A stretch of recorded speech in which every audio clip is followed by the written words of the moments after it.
G'day, welcome back to the wonderful world of coloured curtains. In the little room where I've been locked down for the last 3 weeks, but good news! The lockdown is lifting. We are going back to level 2 lockdown as of tomorrow, which is fantastic. That means we can go flying. Unfortunately, the weather's not looking that flash for the weekend. I think we've got gusts of wind up to 35 kilometres an hour. And being as it's really just the end of winter here, it's going to be pretty cold as well. But hey ho, we'll see what happens. Hopefully we'll get out there and we'll get some flying done. That would be a really good thing. But the real reason I'm making this video is I mentioned some time ago that we need to box clever. You know, this whole thing about the rules and regulations and how, you know, they're so bad now. The regulations are so restrictive for people who fly drones and model aircraft that they really become advisory. And the great words of Harry Day come to mind. Here they are. Listen to this. Well, surely we don't have to obey all the regulations all the time, sir. You know my views about some regulations. They're written for the obedience of fools and the guidance of wise men. Yeah, there you go. That's basically the key to surviving this over-regulation. Just look at the rules as being advisory and use your own common sense. Use your own best judgment because you're the person there on the day, on the spot. You're aware of all the parameters. You're the one that is most capable of making a sensible decision as regards to safety when you're flying. And I mentioned I was going to do a sort of video or a couple of videos describing how we deal with the issue of being civilly disobedient without risking getting fines or imprisonment or whatever may come if you dare to break the rules. And so what I'm thinking is maybe it's time to do it a little under the radar. And of course, it's always good to operate under the radar. You don't want to go out there with a big t-shirt that says, "I'm breaking the rules," because people will get upset and Karens will have little apoplectic fits and call the police. I think one way to do this is to start the Harry Day Club. The Harry Day Club. Most people won't know what the Harry Day Club is, but the Harry Day Club will be people who follow the mantra, the ideology of Harry Day, and who see regulations as being for the guidance of wise men and the blind obedience of fools.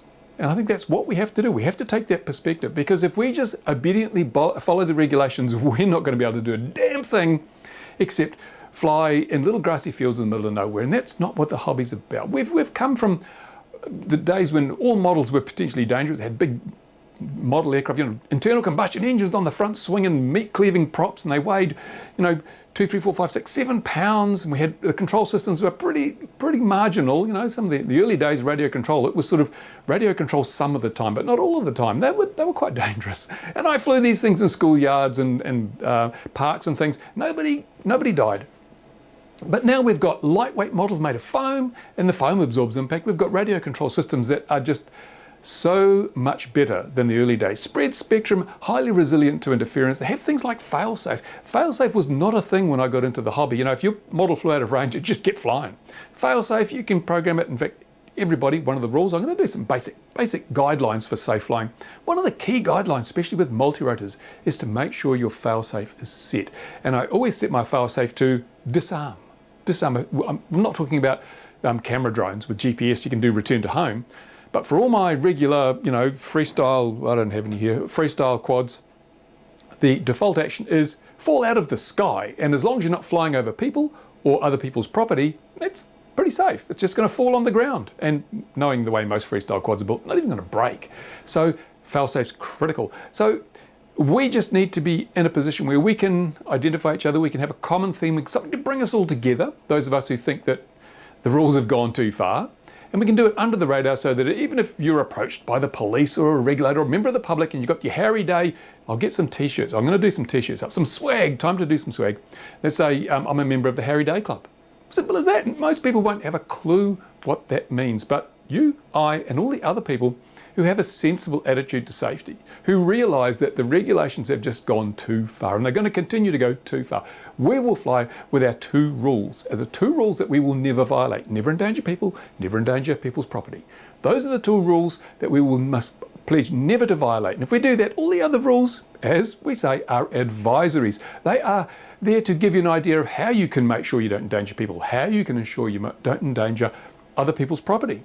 And so But the two rules you can never violate are there, black and white. You can't forget them. They're so easy to remember. It's not like pages and pages of Cap 722 or Part 101 or all the other regulators have these volumes of rules that you're supposed to remember. There's an online test, for goodness sake, in America, the trust test, so that you know what the rules are. Well, you don't need a test to understand don't endanger people, don't endanger people's property.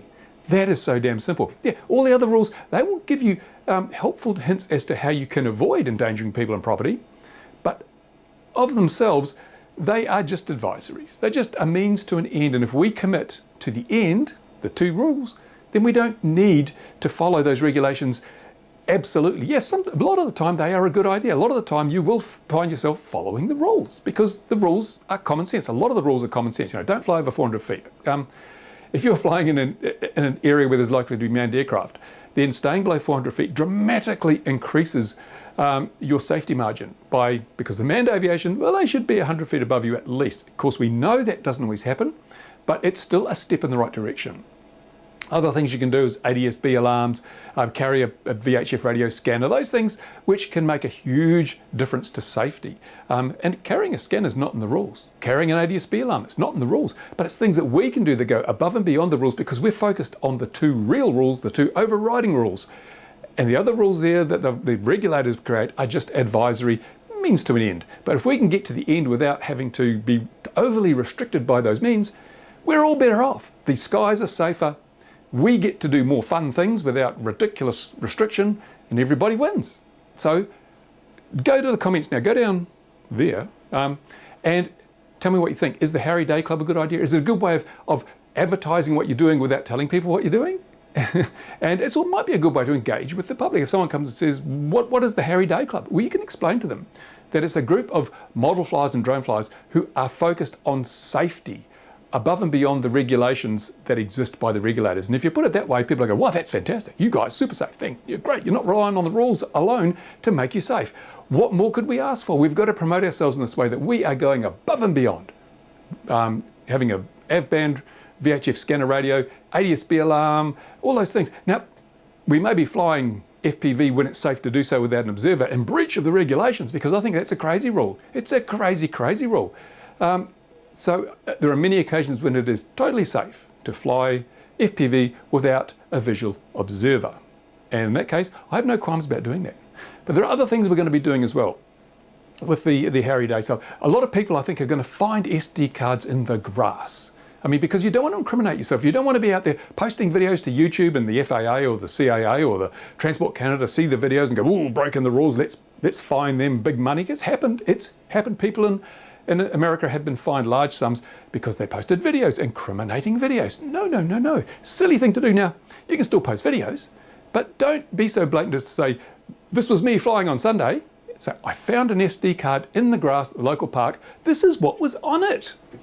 I mean, don't self-incriminate. But as I say, I've got a more comprehensive video coming up on these strategies and how we can continue to enjoy our hobby in safety, not only in safety from injuring or hurting people or their property, but in safety from being on the wrong side of regulators. We don't want to give them the ammo they need to shoot us out of the sky. We want to be there and not self-incriminate and promote the safety message, and not only promote it, but live the safety message. If we're going to put ourselves above the regulations, we have to prove that we are capable of operating totally safely in that position.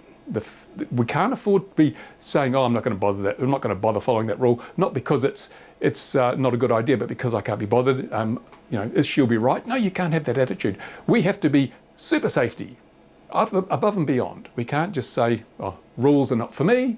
We have to say, rules are important as advisories to achieve my end goal of never endangering people or their property. What do you think? Go down. Harry Day Club. Is it a starter? Would you be interested? Is it something that you think would be a good idea? Or have you got something better? Have you got a better idea to rally us all together in a way that doesn't incriminate us? Because we don't want to go out there with, rules are not for me on our t-shirt. You get yourself in big trouble. But we can do it covertly. Because most people don't know who the hell Harry Day was, or what he said, or what it means.